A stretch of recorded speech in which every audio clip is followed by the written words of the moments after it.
கண்மணி வந்து முருகர்கிட்ட பேசுகிற மாதிரியே வந்து அன்புக்கிட்ட பேசிட்டு இருக்காங்க. "உங்கள நான் அவ்வளோ நேசிக்கிறேன். ஏன் இப்படிலாம் பண்றீங்க? ஏன் என்கிட்ட எல்லாத்தையும் ஓப்பனா பேச மாட்டேங்கிறீங்க?" அப்படின்னு சொல்லிட்டு பேசிட்டு இருக்காங்க. "அத பாட்டு கொஞ்சம் நிறுத்துறியா?" அப்படின்றாரு. "நான் முருகர்கிட்ட தானே பேசிட்டு இருக்கேன். நீ முருகர்கிட்ட பேசினியா? இல்ல என்கிட்ட பேசியா? நல்லாவே தெரியும் எனக்கு. தேவையில்லாதெல்லாம் ஏன் கண்மணி இப்படி தொல்ல பண்ற?" அப்படின்னு சொன்னோனே, "இங்க பாருங்க நான் பேசக்கூட கூடாதா? நான் பேசினா கூட உங்களுக்கு பிடிக்காதா?" அப்படின்னாங்க. "ஆமா பிடிக்காது. நீ பண்றதெல்லாம் கொஞ்சமா நல்லாயிருக்கு. இன்னைக்கு நீ பண்ணி வச்ச வேலை எவ்வளோ டென்ஷனான வேலை தான். ஆனா அத கூட நான் மறந்துட்டு அமைதியா இருக்கேன். ஆனா அத நீ ஞாபகப்படுத்துற மாதிரி எல்லா வேலையும் செஞ்சுட்டு இருக்க. நீ என்னமோ கரெக்ட் மாதிரி எல்லாத்தையும் பேசிட்டு இருக்க. நீ பண்ண வேலையெல்லாம் எனக்கு தெரியாதுன்னு நினச்சியா? எல்லாமே பண்ணிட்டு தானே இருக்க. ஒரு பொய் சொல்லிட்டதுக்காக நீ இந்த மாதிரி பண்ணுவீங்களா? என் அம்மா தானே சொன்னாங்க.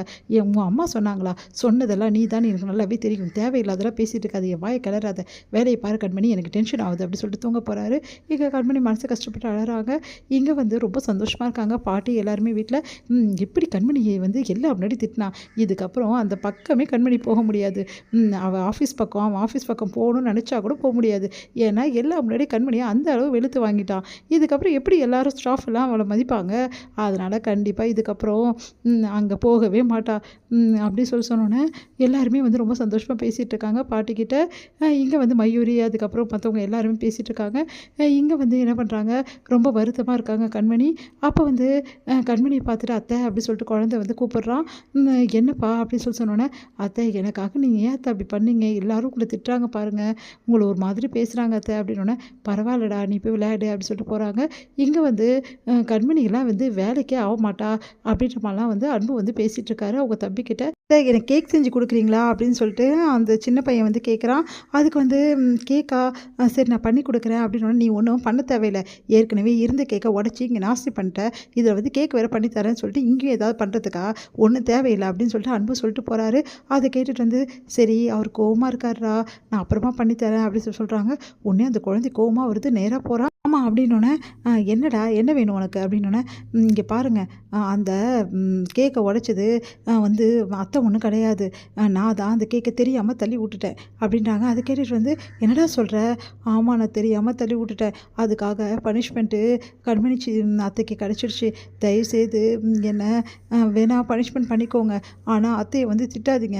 அத்தை அழுவுறத எனக்கு ரொம்ப கஷ்டமா இருக்கு." அப்படின்னோனே, அப்படியே அதிர்ச்சி அடையிறாரு. இவன் என்ன சொல்றான்? அப்படின்னோனே, இப்போவாது புரியுதாடா? கண்மணி எந்த தப்புமே சரியில்லன்னு சொல்லிட்டு, கண்மணி அவங்க வந்து அவங்க மேல வந்து அந்த தப்ப போட்டுட்ருக்காங்க. குழந்தைய மாட்டி விடக்கூடாதுன்னு சொல்லிட்டு. ஏன்னா டென்ஷன்ல எல்லாரும் குழந்தைய அடிப்பாங்க, திட்டுவாங்கன்னு பயந்துட்டு இருக்காங்க. தெரியாம எல்லார் முன்னாடியும் வந்து "எப்படியெல்லாம் அண்ணிய திட்டிட்ட நீ? உன்ன என்ன பண்ணுறதுன்னு தெரியலடா." அப்படின்னு சொல்லிட்டு கார்த்திக் டென்ஷன் ஆகி போயிடுறாரு. இங்க வந்து எல்லாத்தையும் உண்மையெல்லாம் தெரிஞ்சு வந்து யோசிக்கிறாரு அன்பு. நேரா கண்மணி கிட்ட வராரு. "கண்மணி அந்த கேக்க வந்து தள்ளி விட்டது வந்து குழந்தையா?" அப்படி சொன்னோனே அமைதியா இருக்காங்க. "அது எப்படி உங்களுக்கு தெரியும்?" அப்படின்னோனே, "இப்பதான் அவன் என்கிட்ட எல்லா விஷயத்தையும் சொல்லிட்டான்." "சரி நடந்த விஷயத்த ஏன் சொல்லல? ஏன் எல்லார் முன்னாடி திட்டு வாங்கிக்கிட்ட?" அப்படின்னோனே, "உன் மேல தான் தப்பு. நான் ஒண்ணும் உன்ன வேணும்னே திட்டல. நீ தான் தேவையில்லாம திட்டு வாங்கிக்கிட்ட." அப்படின்னோனே, "இங்க பாருங்க நீங்க திட்டினதுக்காக நான் எந்த கோவமும் படல. சின்ன குழந்தை அவன் என்ன பண்ணுவான்? தெரியாம பண்ணிட்டான். அத சொல்லியிருந்தா எல்லாரும் திட்டுவாங்க. அவன் ரொம்ப பயந்துட்டாங்க. அதனால தான் நான் சொல்லல." அப்படின்னோனே, "இங்க பார் கண்மணி எல்லாருக்காகவும் வந்து பழி ஏத்துக்கலாம் தப்பு இல்ல. ஆனா ரொம்ப தியாகியா இருக்காத. அப்புறம் எல்லாரும் உன்ன ஒரு வழி பண்ணிடுவாங்க." அப்படின்றாரு.